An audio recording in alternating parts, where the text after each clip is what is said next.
We are certainly going through some very, very tough times as a state, and I think the closest comparison that we have is the Great Depression. During the Great Depression, a member of the House of Representatives got up on the House floor and he said, you know, all I hear on the House floor is my district, my district. How is this going to benefit my district? And all I hear behind closed doors is my career, my career. How is this bill, voting on this bill, going to benefit my career? Now, Judy Rose asks what I think is one of the most important questions that we can ask of our legislatures.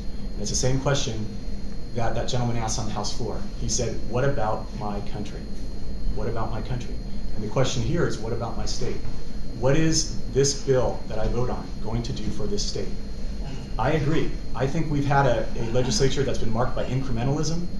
It's little tiny solutions to little tiny problems versus big picture thinking. You're never going to get from me coming back to the district and talking about how I passed 6 bills and how that was somehow an accomplishment to pass 6 bills. Because as far as I'm concerned, that's just rearranging the deck chairs and polishing the rivets on the deck of the Titanic.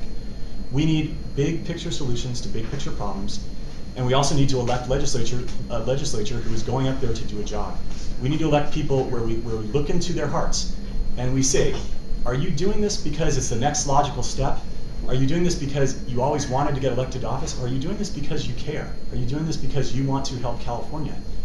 And that's something that all of us have to do. We have to make sure in this race and other races that we elect people who are going to ask the big picture questions and ask and propose big picture solutions. So that's my goal, that's what I'm about.